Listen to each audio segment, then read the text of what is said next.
turning over. I'm out in the pottery where I've discovered John. I think this is the first time that John has been working on our wheels. I'm going to ask him just to say a wee bit about himself and tell us where he's come from. Well, a long way away. I've come from Adelaide in Australia. I've come over with my children following my wife's career, who's a doctor, and very kindly and luckily you've let me use the facilities here to make some pottery. As I say, yeah, this is my first day here and we're still feeling my way around. Fabulous to have you here. Tell us a wee bit about what you've done before you came here.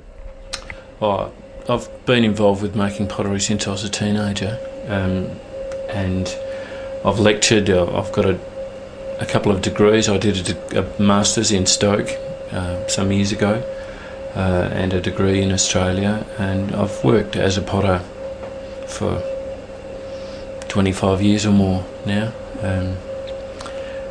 At a lot of different things, you know. I've lectured at university level and at technical and further education level, and even I've had classes for little 5-year-olds and such, so right the way through.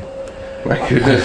And you've settled now in Helensburgh? Yes, we'll be there for 12 months, and it's a great town actually, very friendly. Yeah. You're going to come and be part of the things that we do here?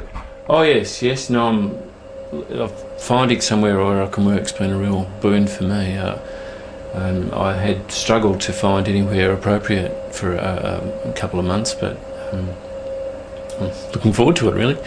Yeah. And being from Adelaide, how are you taking with our rain and our cold? Yeah, the midsummer here seems to be much like our midwinter, I'm afraid. I'm getting used to it. I find with the central heating it's not too bad. Grand. Well, will you show us what you're doing?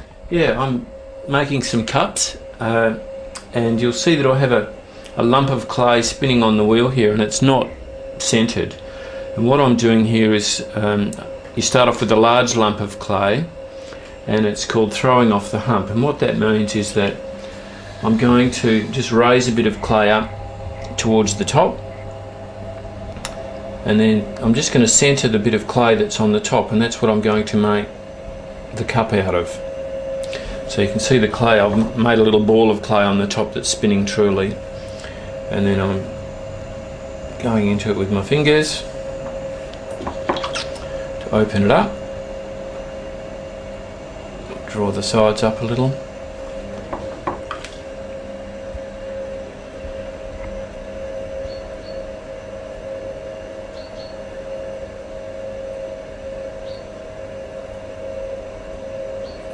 open the clay out a little bit.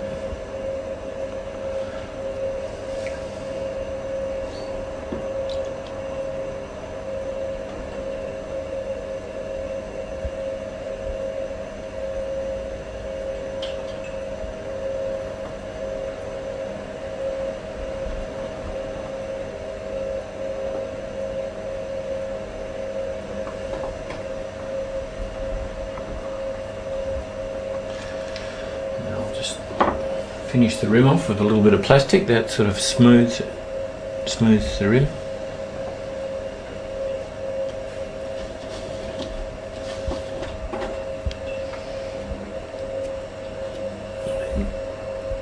Make a little notch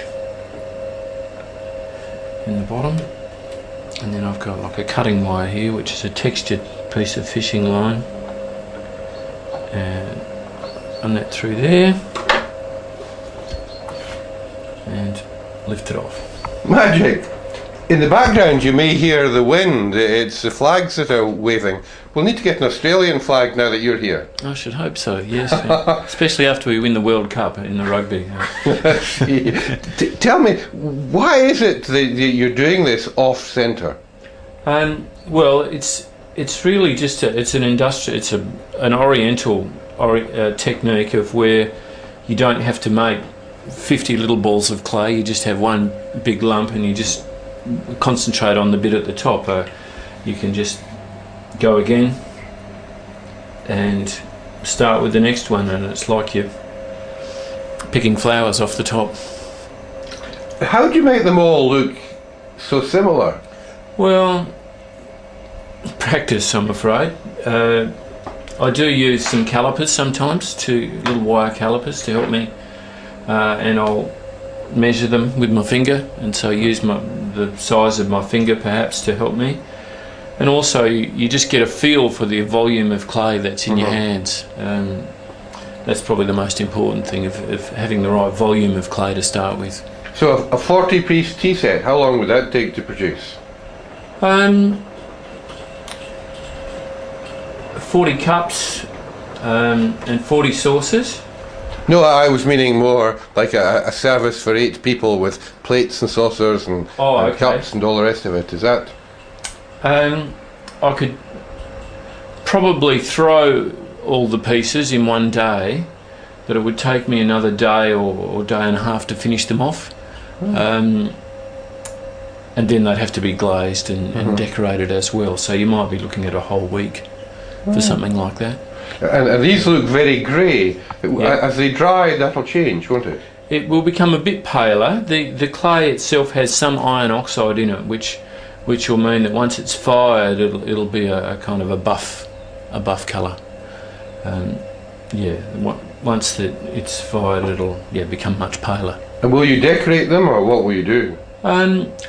With these, I think I'll rely on the colour and texture in the glaze more so they'll just have one glaze on them, but there'll be some movement in the glaze that livens them up a bit.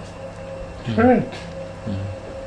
Well, it's absolutely super to have you here, and so that everyone knows you. They just call you John when they see you, and you'll realise that folk will know you who you won't know because they'll have seen you on Lust TV, and you'll need to watch it yourself. Tuesday night, 7 o'clock, through our website. I will. Thank you. Thank you.